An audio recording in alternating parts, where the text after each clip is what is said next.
ఫ్రీయే ఫ్రీయే ఏం లేదు. ఫస్ట్ డే మనిద్దరం అనుకున్నాం కదా, ఇద్దరి మధ్య కరెక్ట్ అండర్స్టాండింగ్ ఉంటే తప్ప కరెక్ట్గా కాపురం చేయలేమని. మరి నీ మీద నాకు కరెక్ట్ అండర్స్టాండింగ్ వచ్చింది, నీకు నా మీద కరెక్ట్ అండర్స్టాండింగ్ వస్తే ఇవాళ నుంచి మనిద్దరం భార్యాభర్తలుగా కార్యక్రమం స్టార్ట్ చేద్దాం.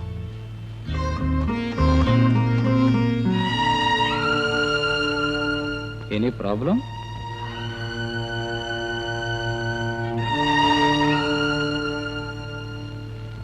ఏంటి ఏడుస్తున్నావా? ఏ ఒడి బాగోలేదా? మూడ్ బాగోలేదా? లేకపోతే నేను నచ్చలేదా? చూడు, నచ్చని మగవాడు బెడ్రూమ్లోకి వస్తే ఆడదానికి కళ్ళల్లోంచి నీళ్ళు వస్తాయి. am I right? I think I am always right. That means ఇంకా నువ్వు నన్ను అండర్స్టాండ్ చేసుకోలేదన్నమాట. ఓకే, నువ్వు నన్ను ఎప్పుడు అండర్స్టాండ్ చేసుకుంటావో, ఎప్పుడు అండర్స్టాండ్ చేసుకుని నన్ను నీ గదిలోకి రమ్మంటావో అంతవరకు నీ జోలికి రాను.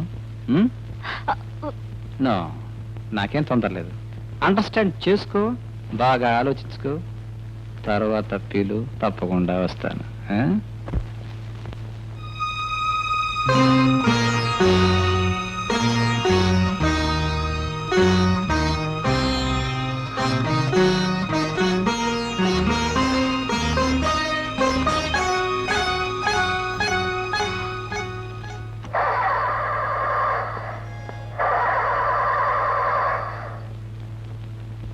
హలో హలో హలో, ఏమండి మాట.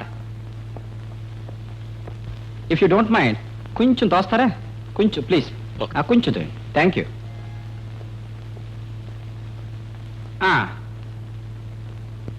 కొంచెం ఇంకొంచెం, కొంచెం ఫోర్స్గా.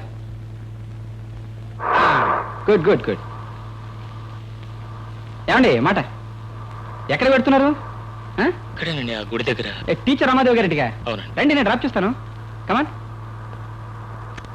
అది తెలుసండి, మా చెల్లకి ఆమె చెప్తుంది.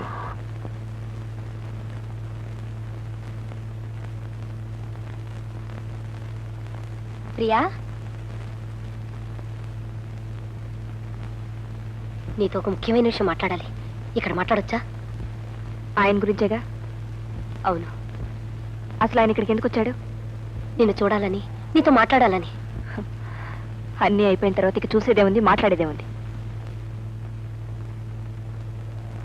ప్రియా, ఇందులో ఆయన తప్పేం లేదు.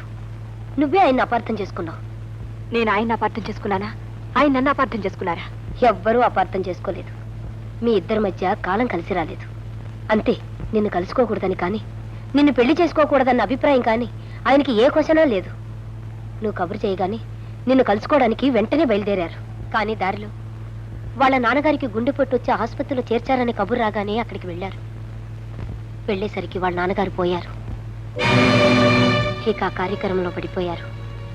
అక్కడ పని పూర్తి చేసుకుని వచ్చేసరికి ఇక్కడ నీ పెళ్లి జరిగిపోయింది. ప్రియా, నేను నిజం చెప్తున్నాను. ఆయన మనిషిగా లేడు. నిన్ను చూడకపోతే, నీతో మాట్లాడకపోతే ఎక్కడ ఆత్మహత్య చేసుకుంటాడో నాకు భయంగా ఉంది. అందుకే ఇంత అర్జెంటుగా వచ్చాను. ప్రియా, ఏదో ఒక రకంగా ఒక్కసారి మా ఇంటికి రావా? మీ ఇంటికా? నేను ఎలా రాగలను? ఏ ఎలా రాగలను చెప్పండి. నిన్ను చూడకపోతే ఆయన పిచ్చివాడైపోతాడు. ఒక పని చేస్తాను, మీ అత్తగారితో మాట్లాడి రేపు నా పుట్టినరోజుకి ప్రియని మా ఇంటికి తీసుకెళ్తానని అడుగుతాను. ఒప్పుకుంటుందా? ఇప్పుడు వద్దులే, నా మాట విను. అదేమిటమ్మా, ప్రియ కాలేజీలో చదువుకుంటున్నప్పటి నుంచి నాకు బాగా తెలుసు. చిన్నప్పటి నుంచి మా ఇంటికి వస్తూ పోతూ ఇంట్లో పిల్లలాగా కలిసిమెలిసి తిరిగేది. ఇప్పుడు మీ ఇంటి కోడలైందంటే నాకు చాలా సంతోషంగా ఉంది. అందుకే నా పుట్టినరోజుకి సరదాగా తీసుకువెళ్దాం అనుకుంటున్నాను. సరే, నీ ఇష్టం. కాకపోతే త్వరగా పంపించు.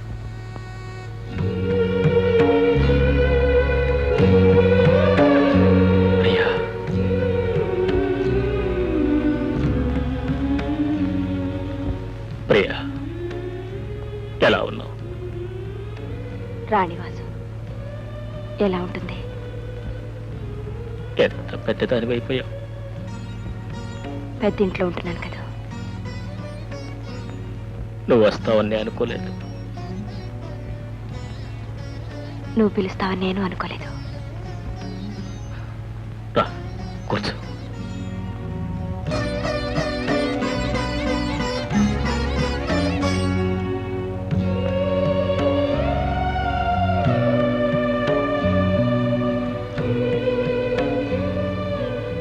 ఏ అలా దూరంగా నిలబెట్టావు? మన ఇద్దరి మధ్య మిగిలింది దూరమే కదా. ఆ దూరం ఎవరు చేసుకున్నారు? ప్రియ ఆకాశం చందమామనొద్దనుకుంటుందా? అనుకోకపోతే అమావాస్య ఎలా వస్తుంది? కానీ ఆ అమావాస్య శాశ్వతం కాదుగా. మన ఏర్పాటు కూడా శాశ్వతం కాదు. ప్రియా, అవును, నువ్వు నన్ను అక్కర్లేదనుకున్నావని నేను ఈ పెళ్లి ఒప్పుకున్నాను. నువ్వు నన్ను కావాలనుకున్నావని, పరిస్థితులే మనల్ని కలవనివ్వలేదని తెలుసుకున్న తర్వాత నేనెంత కుమిలిపోయానో నీకు తెలియదు బావా. ప్రియా, నేను ఇంకా నీ మనసులో బావుగా మిగిలిన్నానా? ఉండబట్టేగా ఇంత దూరం వచ్చాను. అయితే ఈ దూరం ఇంకా దూరంగానే ఉండిపోతుందా? అది నిన్ను బట్టి ఉంటుంది. ప్రియా, నువ్వు దగ్గర చేర్చుకోవాలి అనుకుంటే దగ్గర అవుతాను. అంటే నీతో వచ్చేయాలనుంది. ప్రియా, తప్ప కాదు. పెళ్ళై కాపురం చేస్తూ కాపురం చేస్తే తప్పు, చేయకపోతే అంటే ఇంతవరకు నేను ఆ రాణివాసానికి కోడల్ని మాత్రమే. ఆయనకి ఇంకా భార్యని కాలేదు. ఏ ఆయన బయట చాలా మందికి భర్త. ప్రియా, ఆయన పెళ్లి చేసుకున్నది తనకు పెళ్ళయిందని చెప్పుకోవడానికి, ఆ దివాణానికి ఒక కోడలు వచ్చిందని తృప్తి పట్టడానికి, తన తల్లి కోరిక తీర్చడానికి. అందుకే ఆయన నన్ను పెళ్లి చేసుకున్నారు. బావా, నన్ను తీసుకువెళ్ళటానికి నీకు ధైర్యం ఉంటే నీతో రావడానికి నాకు సాహసం ఉంది. ప్రియా, ఏమిటి ఏమిటి ఇంకా ఆలోచిస్తున్నారు? ఇది చెడు, ఇది మంచి అని ఆలోచిస్తూనే మీలాంటి వాళ్ళు జీవితాలని చేతులారా నాశనం చేసుకుంటున్నారు. తన కొడుకేమిటో ఆమెకు బాగా తెలిసిండి కూడా ఈ పెళ్లి చేసింది. ఎందుకని? స్వార్థం కోసం కాదా? అతనేమిటో అతనికి కూడా బాగా తెలుసు. తెలిసిండి కూడా ఈ పెళ్లి ఒప్పుకున్నాడు. ఎందుకని? తన తల్లి మాట నిలబెట్టాలన్న స్వార్థం కోసం. ఇలా ఎవరి స్వార్థానికి వాళ్ళు ప్రవర్తిస్తున్నారు, ఎవరి స్వార్థాన్ని వాళ్ళు చూసుకుంటున్నారు. మీ స్వార్థం మీరు చూసుకుంటే తప్పే ఉంది. వెళ్ళండి.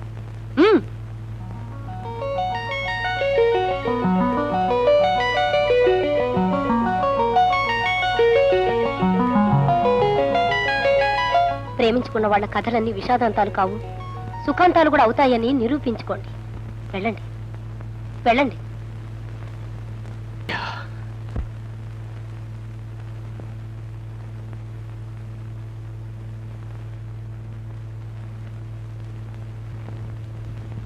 అమ్మా, అమ్మగారు మిమ్మల్ని దగ్గరుండి తీసుకెళ్ళమన్నారమ్మా. వదినా,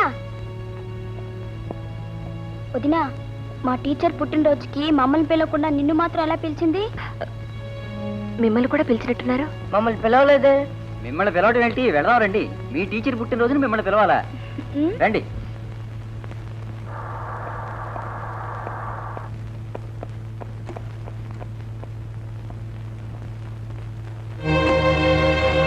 ఎక్కడికి? మేమంతా మా టీచర్ పుట్టినరోజుకి వెళ్తున్నాం. నువ్వు కూడా వస్తావా? పిచ్చి పిచ్చి వేషాలు వేయకండి.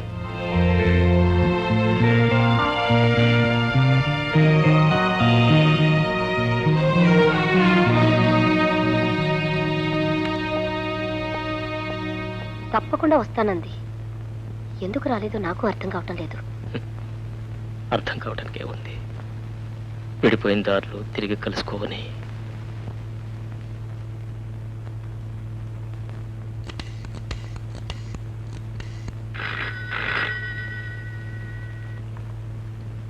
హలో ప్రియా, నేను రమణి. ఎందుకు రాలేదు? ఆ, ఉండు, ఆయనతో మాట్లాడదు గాని.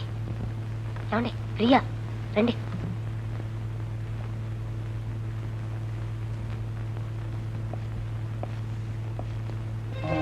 ఎక్కడి నుంచి ఫోను? ప్రియా, నేను శేఖర్ని మాట్లాడుతున్నాను. ఏదో రాంగ్ నెంబర్. ఫోన్ పెట్టేసింది. హలో, లేదండి, కట్ అయి ఉంటుంది.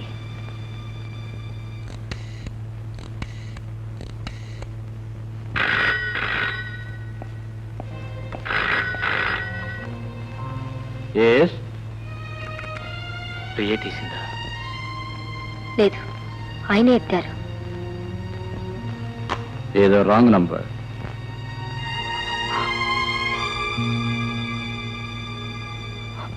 మీరేం బాధపడకండి. ఎలాగైనా సరే రేపు పొద్దున్నే నేను తీసుకొస్తాను. ప్రియా, ఆ, ఏ నేనెందుకు రాలేదు? బయలుదేరాను. ఆయన వెళ్ళనివ్వలేదు. నేను ఫోన్ చేస్తే ఆయనే ఎత్తారు కదా. ఉమ్, ఎలా ప్రియా? అతని బాధ చూడలేకపోతున్నాను. ఎలాగైనా సరే నువ్వు ఆయన కలుసుకొని తీరాలి. ఎలా? ఈరోజు సాయంత్రం శివాలయానికి రాగలవా? అమ్మో, నన్ను ఒక్కదాన్ని వెళ్ళిస్తారా? ఎందుకు రాలేవు? గుడికని చెప్పు. ప్రయత్నిస్తాను. ప్రయత్నించడం కాదు ప్రియా, ఖచ్చితంగా రావాలి. అమ్మా, వదిన గుడికి వెళ్తుందంట. అలాగే. చూడమ్మా, నేను కూడా వస్తానని చెప్పు.